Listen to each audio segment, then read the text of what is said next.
പിതാവിനും പുത്രനും പരിശുദ്ധാത്മാവിനും സ്തുതി, ആദിയിലെ പോലെ ഇപ്പോഴും എപ്പോഴും എന്നേക്കും ആമേൻ. മാരാനാത്ത യൂട്യൂബ് ചാനലിലൂടെ ദൈവത്തിൻ്റെ തിരുവചനം ശ്രവിച്ചുകൊണ്ടിരിക്കുന്ന എല്ലാ പ്രിയപ്പെട്ടവർക്കും ഈ പീഡാനുഭവ ആഴ്ചയുടെ ഓർമ്മയിൽ ആയിരിക്കുന്ന നമുക്ക് ദൈവത്തിൻ്റെ കൃപയും സമാധാനവും നമ്മൾ ചൊരിയട്ടെ. യേശുക്രിസ്തുവിൻ്റെ സ്നേഹം എല്ലാവരെയും മുന്നമേ അറിയിക്കട്ടെ. ഇന്ന് കഷ്ടാനുഭവ ആഴ്ചയുടെ അല്ലെങ്കിൽ പീഡാനുഭവ ആഴ്ചയുടെ ചൊവ്വാഴ്ച ദിവസത്തിലേക്ക് നമ്മൾ പ്രവേശിച്ചിരിക്കുക.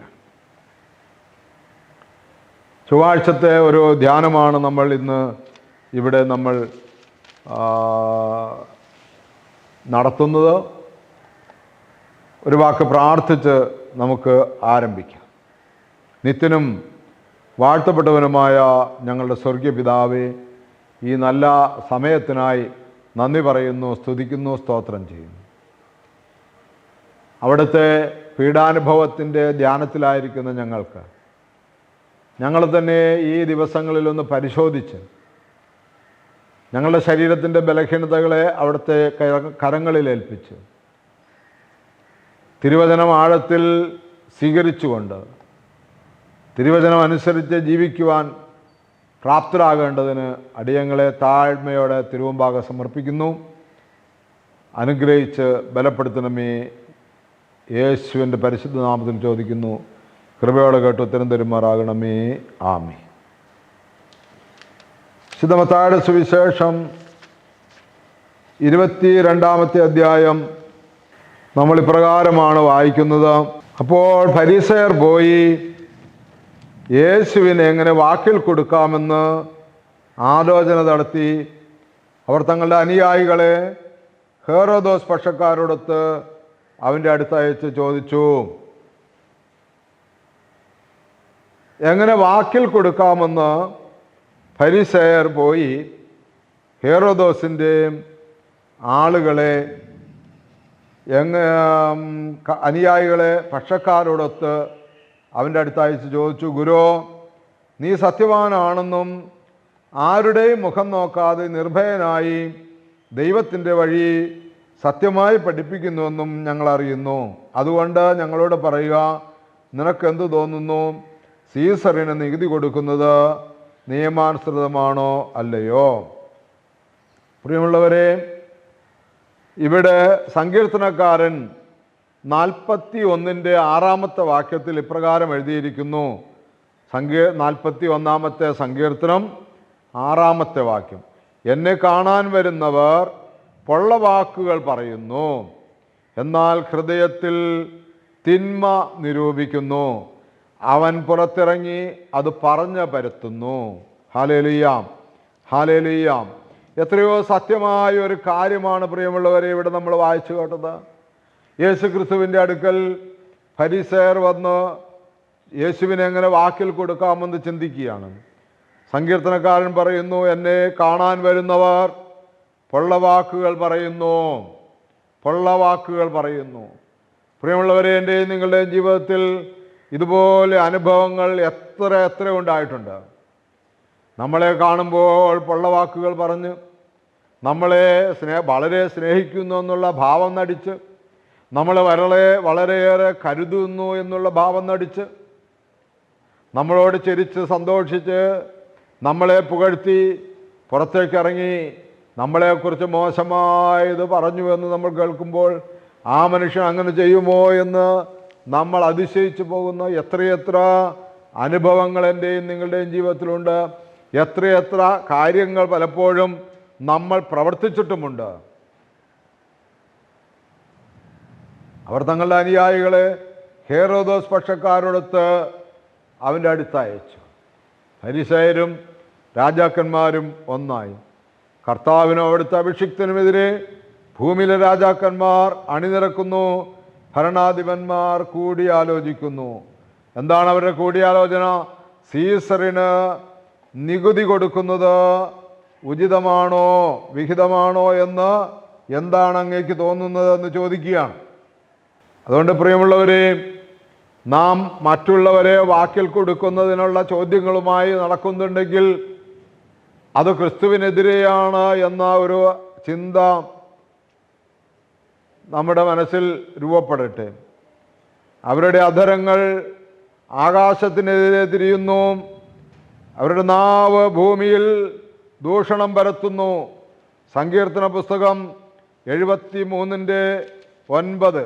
അവരുടെ അധരങ്ങൾ ആകാശത്തിനെതിരെ തിരിയുന്നു, അവരുടെ നാവ് ഭൂമിയിൽ ദൂഷണം പരത്തുന്നു. പ്രിയമുള്ളവരെ, സങ്കീർത്തനക്കാരൻ 38:20 പറയുന്നു, നന്മയ്ക്ക് പ്രതിഫലമായി അവർ എന്നോട് തിന്മ ചെയ്യുന്നു. ഞാൻ നന്മ ചെയ്യുന്നത് കൊണ്ടാണ് അവർ എൻ്റെ വിരോധികളായത്. നന്മയ്ക്ക് പ്രതിഫലമായി അവർ എന്നോട് തിന്മ ചെയ്യുന്നു.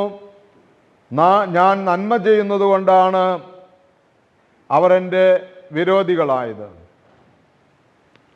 വിശുദ്ധ ലൂക്കോസിൻ്റെ സുവിശേഷം 17-ാം അധ്യായത്തിൻ്റെ 1-2 വാക്യങ്ങൾ നമ്മളിങ്ങനെ വായിക്കുന്നു. അവൻ ശിഷ്യരോട് പറഞ്ഞു, ദുഷ്പ്രേരണകൾ ഉണ്ടാകാതിരിക്കുക അസാധ്യം. വിശുദ്ധ ലൂക്കോസിൻ്റെ സുവിശേഷം 1-ാം അധ്യായം 17-ാം അധ്യായം 1-2 വാക്യങ്ങൾ. ദുഷ്പ്രേരണ ഉണ്ടാകാതിരിക്കുക അസാധ്യം. എന്നാൽ ആര് മുഖാന്തരമാണോ അവന് ദുരിതം. ദുഷ്പ്രേരണകൾ ഉണ്ടാതിരിക്കുക അസാധ്യം. ദുഷ്പ്രേരണകൾ ധാരാളം ഉണ്ടാകും. ചില ആളുകളെക്കുറിച്ച് ഇങ്ങനെ പറയുന്നില്ലേ. ഇന്നലെയും കൂടി ഒരു സംസാരമധ്യേ ഒരു പള്ളിയിലിരുന്ന് സംസാരിക്കുമ്പോൾ, ആ ദേവാലയത്തിലെ പ്രധാനപ്പെട്ട ചില വ്യക്തിത്വങ്ങളെക്കുറിച്ച് സംസാരിക്കുമ്പോൾ ഒരാളെക്കുറിച്ച് പറഞ്ഞു, വികാരി പറഞ്ഞു, ഒരാളെക്കുറിച്ച് പറയുകയാണ്, അവനൊരു പൊട്ടനാണ്. അവനെ മറ്റുള്ളവരെല്ലാം കൂടി പലതും പറഞ്ഞ് പ്രേരിപ്പിച്ച് മുന്നോട്ട് വിട്ടിട്ട് തർക്കങ്ങളും പ്രയാസങ്ങളും അവൻ പറഞ്ഞ കാര്യങ്ങൾ ശരിയല്ല എന്ന് എതിർപക്ഷം വാദിക്കുമ്പോൾ ഇവരൊക്കെ നല്ല പിള്ളയായിട്ട് പുറത്തു നിൽക്കും, ഇവൻ മാത്രം കുറ്റക്കാരനാകും. വികാരി പറയുകയാണ്, അവനെ അങ്ങനെ കുറ്റപ്പെടുത്തണ്ട, അവന് കാര്യങ്ങളൊന്നും പറഞ്ഞാൽ മനസ്സിലാവില്ല, അവനെ എല്ലാവരും കൂടി ചൂടാക്കുകയാണെന്നാണ് പറയുന്നത്. ദുഷ്പ്രേരണകൾ ഉണ്ടാകാതിരിക്കുക അസാധ്യം. എന്നാൽ ആര് മൂലമാണോ അതുണ്ടാകുന്നത് അവന് ദുരിതം.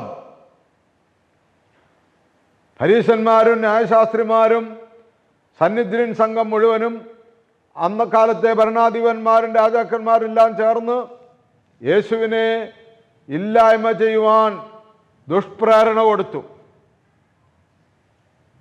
ദുഷ്പ്രേരണകൾ രൂപപ്പെടുത്തി അനേകരെ അതിലേക്ക് വഴിതെളിച്ചു. മധ്യപ്രദേശിലെ റാണി മരിയ എന്ന് പറയുന്ന സിസ്റ്ററിനെ 46 കുത്ത് കടാരിക്ക് കുത്തി കൊന്നവൻ പറഞ്ഞു, എനിക്ക് ഈ സിസ്റ്ററുമായ ഒരു പരിചയവുമില്ല, എനിക്കൊരു ഉപദ്രവമോ നന്മയോ കിട്ടിയിട്ടില്ല, പക്ഷെ എന്നോട് ഇന്ന ആളുകൾ പറഞ്ഞു, നീ ഇന്നതുപോലെ ചെയ്താൽ ഞാൻ നിനക്ക് ഇന്നത് തരാം. പ്രിയമുള്ളവരെ, ആ മനുഷ്യൻ ആ പ്രതിഫലത്തിനു വേണ്ടി സിസ്റ്ററിൻ്റെ ഒരു യാത്രാമധ്യേ അദ്ദേഹം കൊന്നുകളഞ്ഞു. സിസ്റ്റർ ഇന്ന് വിശുദ്ധയായി ജനഹൃദയങ്ങളിൽ കർത്താവിൻ്റെ മണവാട്ടി എന്ന സ്ഥാനത്ത് എൻ്റെ പൂർണ്ണ സ്വാതന്ത്ര്യത്തോടെ ഇരുന്നു കൊണ്ട് ജനഹൃദയങ്ങളിൽ വസിക്കുന്നു. സിസ്റ്ററിൻ്റെ പ്രാർത്ഥനയും സിസ്റ്ററിൻ്റെ സഹോദരിയുടെയും കുടുംബക്കാരുടെയൊക്കെ അനുഗ്രഹത്താലും കരുണയാലും ഈ കൊലപാതകിയായ മനുഷ്യൻ മാനസാന്തരാനുഭവത്തിൽ ഇന്ന് ജീവിക്കുകയാണ്. എന്നാൽ ഈ പ്രേരണ വരുത്തിയവർ ഇന്നുവരെയും മറഞ്ഞിരിക്കുകയാണ്. ഈ ചെറിയവരിൽ ഒരുവന് ദുഷ്പ്രേരണ നൽകുന്നതിനേക്കാൾ നല്ലത് കഴുത്തിൽ തിരികല്ല് കെട്ടി കടലിൽ എറിയപ്പെടുന്നതാണ്. അതുകൊണ്ട് പ്രിയമുള്ളവരെ, ഈ പീഡാനുഭവ ആഴ്ചയുടെ രണ്ടാമത്തെ ദിവസത്തിൽ നമ്മളായിരിക്കുമ്പോൾ, നമ്മൾ ധ്യാനിക്കുമ്പോൾ നമ്മുടെ മാനസികാവസ്ഥ എന്താണെന്ന് പരിശോധിച്ച് മുന്നോട്ട് പോകുവാൻ നമുക്ക് കഴിയട്ടെ. വിശുദ്ധ മത്തായിയുടെ സുവിശേഷം 22-ാമത്തെ അധ്യായത്തിൽ നിന്നാണ് നമ്മൾ വായിച്ചത്. യേശു ഇപ്രകാരം പറഞ്ഞു: നിന്റെ ദൈവമായ കർത്താവിനെ പൂർണ്ണ ഹൃദയത്തോടും പൂർണ്ണാത്മാവോടും പൂർണ്ണ മനസ്സോടും കൂടെ സ്നേഹിക്കുക. ഇതാണ് പ്രധാനവും പ്രഥമവുമായ കൽപ്പന. രണ്ടാമത്തെ കൽപ്പനയും ഇതിന് തുല്യമാണ്: നിന്നെ പോലെ നിന്റെ അയൽക്കാരനെ സ്നേഹിക്കുക. ഈ രണ്ട് കൽപ്പനകളിൽ സമസ്ത നിയമവും പ്രവാചകന്മാരും അധിഷ്ഠിതമായിരിക്കുന്നു. അതുകൊണ്ട് പ്രിയമുള്ളവരെ, നമുക്ക് ഒരിക്കൽ പോലും അവരെ നിന്ദിക്കുവാൻ, അവരെ മോശക്കാരനായി കാണുവാൻ സാധ്യമല്ല. ദൈവഹിതമെന്തെന്നറിഞ്ഞ് ദൈവത്തിൻ്റെ ഇഷ്ടം നിറവേറ്റി ജീവിക്കുവാനാണ് നമുക്ക് കഴിയുകയുള്ളൂ. അത് ദൈവഹിതമെന്തെന്ന് മനസ്സിലാക്കി ദൈവഹിതമെന്തെന്ന് പരിശോധിച്ചറിഞ്ഞ് ജീവിക്കുവാനുള്ള ഉത്തരവാദിത്വം അവർക്കുണ്ട്. യേശുവിനെ കണ്ട് നിനക്കെന്ത് തോന്നുന്നു, സീസറിന് നികുതി കൊടുക്കണമോ എന്ന് ചോദിക്കാൻ വന്നവരോട് യേശു പറഞ്ഞു, ആ നികുതിക്കുള്ള നാണയം എന്നെ കാണിക്കുക എന്ന് യേശു പറഞ്ഞു. അവരത് കാണിച്ചു. യേശു ചോദിച്ചു, ഈ രൂപവും ലിഖിതവും ആരുടേതാണ്? സീസറിൻ്റേതെന്ന് അവർ പറഞ്ഞു. അവൻ അരുളി ചെയ്തു, സീസറിനുള്ളത് സീസറിനും ദൈവത്തിനുള്ളത് ദൈവത്തിനും കൊടുക്കുക. രാജാക്കന്മാർക്ക് കൊടുക്കേണ്ട ബഹുമാനവും അതിൻ്റെ കരവും എല്ലാം രാജ്യത്തിന് കൊടുക്കുക, ഭരണാധികാരിക്ക് കൊടുക്കുക.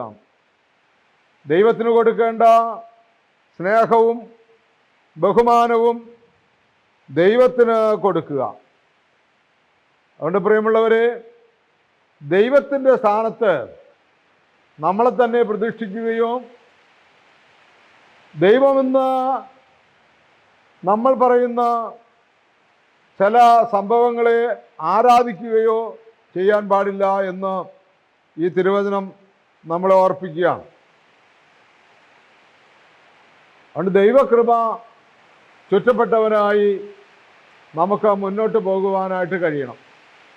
ദൈവകൃപ നമ്മളുടെ മേൽ ചുറ്റപ്പെട്ട് കഴിയുമ്പോൾ നമ്മൾ കർത്താവിനെ ആരാധിക്കുന്നത്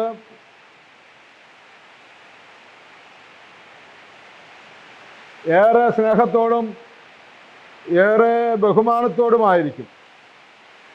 നമ്മൾ കഷ്ടാൻപാഴ്ചയിലെ പ്രാർത്ഥനയിൽ ഇങ്ങനെ പ്രാർത്ഥിക്കുന്നുണ്ട്: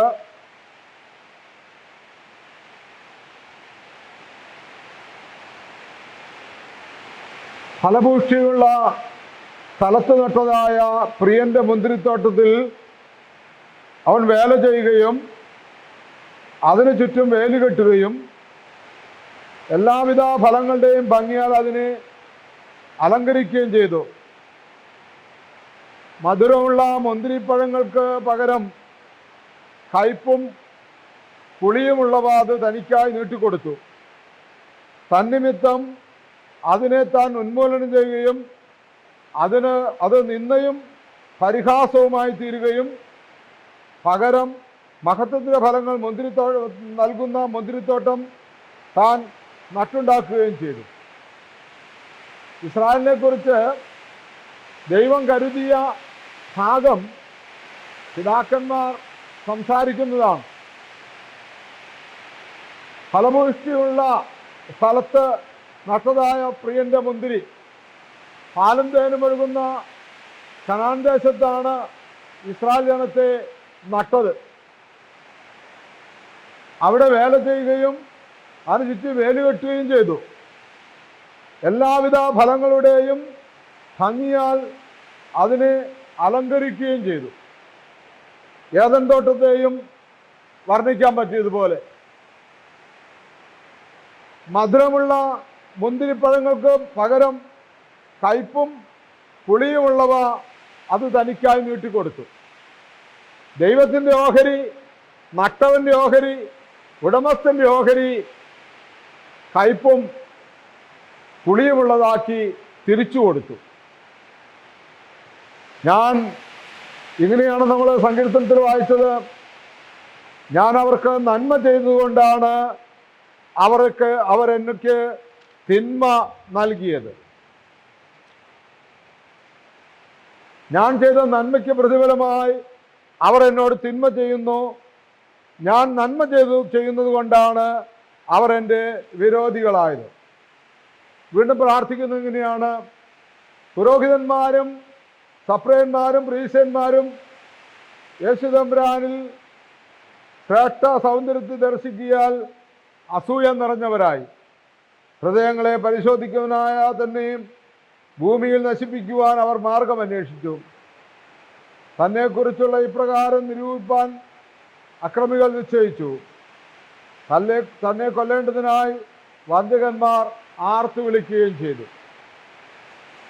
പ്രിയമുള്ളവരെ, നമ്മുടെ ജീവിതത്തിൽ നന്മ, വിശുദ്ധി ഇതൊക്കെ കാത്തു സൂക്ഷിക്കുവാൻ കഴിയുന്നുണ്ടോ എന്ന് പരിശോധിക്കുക. ഇപ്പോഴും നമ്മളെ ഭരിക്കുന്നത് സാത്താനാണോ എന്ന് തിരിച്ചറിയാം. സാത്താനാണ് നമ്മളെ ഭരിക്കുന്നതെങ്കിൽ നാം നശിച്ചു പോകും. ഹാബേലിൻ്റെ നിഷ്കളങ്കതയും ഹാബേലിൻ്റെ ആ വിശുദ്ധമായ ആരാധനയുമല്ല കായേന് ഇഷ്ടപ്പെട്ടത്. കായേന് ദൈവം അവനിൽ നന്മ കണ്ടു എന്നുള്ളതാണ് കായേന് അസൂയക്ക് കാരണമായി തോന്നിയത്. ദൈവം അവനിൽ നന്മ കണ്ടു. എന്നെ കേൾക്കുന്ന ദൈവമക്കളെ, യേശുക്രിസ്തുവിലും പരീശന്മാരും ശാസ്ത്രിമാരും സന്നിധിൻ സംഘം മുഴുവനും കണ്ടത് ഈ പ്രവൃത്തികൾ ചെയ്യുവാൻ ഇവന് എവിടെ നിന്നാണ് അധികാരം? ഇവൻ മറിയത്തിൻ്റെ മകനല്ലേ? ഇവൻ തെരുവിൽ വളർന്നതല്ലേ? തെരുവിലല്ലേ ജനിച്ചത്? ഇവനൊരു ഗുഹയിലല്ലേ പിറന്നത്? ഇവൻ വേശ്യ സന്താനമല്ലേ? ഇവൻ ബേൽസെബൂലിനെ കൊണ്ടല്ലേ ഭൂതങ്ങളെ ബഹിഷ്കരിക്കുന്നത്? നന്മ കാണാൻ പറ്റാത്തവണ്ണം അവർ തിന്മ നിരൂപിച്ച് അവനെ ഇല്ലായ്മയാക്കാൻ ശ്രമിച്ചു. കാരണം എന്താണ്? ഞാൻ അവർക്ക് നന്മ ചെയ്യുകയാൽ. യേശുക്രിസ്തു ഇസ്രായേൽ ജനത്തിന് നന്മ ചെയ്തു. നല്ല മുന്തിരിഫലം ഉണ്ടാകുന്ന തോട്ടമുണ്ടാക്കി കൊടുത്തു. പക്ഷേ അവർ വെച്ച് നീട്ടിയത് പുളിയും കയ്പുമുള്ള മുന്തിരി. ഈ കഷാൻ ഭാഷയുടെ ഈ ദിനത്തിൽ പ്രിയമുള്ളവരെ, മുന്നോട്ടുള്ള നാളുകളിൽ എന്നിലും നിങ്ങളിലും നമ്മുടെ കർത്താവും രക്ഷകനുമായ യേശുക്രിസ്തുവിന് നമ്മെ രക്ഷിച്ചതിന് വേണ്ടിയുള്ള പ്രതിപകരമായി നമ്മുടെ കയ്യിൽ നിന്ന് കയ്പും പുളിയുമുള്ള മുന്തിരിങ്ങ കിട്ടാതെ നല്ല ഫൽഫലങ്ങൾ സെയിന്റ് എഫ്രേമിനെ പോലെ നമുക്ക് പ്രാർത്ഥിക്കാൻ കഴിയും. ആത്മശരീര മനസ്സുകളാം എന്നോട് തിരുമുൽ കാഴ്ചകളെ സാദസുദാശ്വാസപ്രദനെ അൻപോട് കൈക്കൊണ്ടിടണമേ. ആത്മശരീര മനസ്സുകളെ പിതാവും പുത്രനും പരിശുദ്ധ റൂഹായുമേ എന്നിൽ നിന്ന് സ്വീകരിക്കണമേ. എൻ്റെ ആത്മാവിനെ വിശുദ്ധീകരിക്കണമേ. സ്വർഗസ്ഥപിതാവേ എന്നിൽ മനസശുദ്ധി വരുത്തണമേ. ദൈവസുധാദി എന്നാത്മാവിന് വിശുദ്ധി വരുത്തണമേ. ദൈവം നമ്മളെ സമൃദ്ധമായി അനുഗ്രഹിക്കട്ടെ. പ്രിയമുള്ളവരെ, തുടർന്നുള്ള ദിവസങ്ങളിൽ ഈ നാളുകളിൽ നമുക്ക് കഷ്ടാനുഭവ ദിനങ്ങളെക്കുറിച്ച് തന്നെ ധ്യാനിച്ചു പോകാമെന്ന് ആഗ്രഹിച്ച് ഇന്നത്തെ രണ്ടാമത്തെ ശുശ്രൂഷ ഇവിടെ അവസാനിക്കുമ്പോൾ തുടർന്ന് പ്രാർത്ഥിക്കാം. അനേകർക്ക് ഈ വചനം കേൾക്കുവാനുള്ള അവസരം കൂടി നിങ്ങൾ ഉണ്ടാക്കി കൊടുക്കുക. നിങ്ങൾ ഈ ശുശ്രൂഷ മറ്റുള്ളവരിലേക്ക് ലഭിക്കത്തക്കവണ്ണം ഇത് സബ്സ്ക്രൈബ് ചെയ്യുക, ഇതിൻ്റെ പ്രേക്ഷിതരായി മാറുക, ഇവിടെ നടക്കുന്ന ധ്യാനത്തിലൊക്കെ വന്ന് പങ്കെടുക്കുക, ഇവിടുത്തെ പ്രാർത്ഥനയിൽ പങ്കുചേരുക. ഈ ആലയവുമായി നിങ്ങൾ നിരന്തരം ബന്ധപ്പെട്ടു പോവുക. ദൈവം നമ്മെ എല്ലാവരെയും സമൃദ്ധമായി അനുഗ്രഹിക്കട്ടെ. നിത്യം പിതാവും പുത്രനും പരിശുദ്ധാത്മാവുമായി സർവേശ്വര എന്നേക്കും ആമേൻ.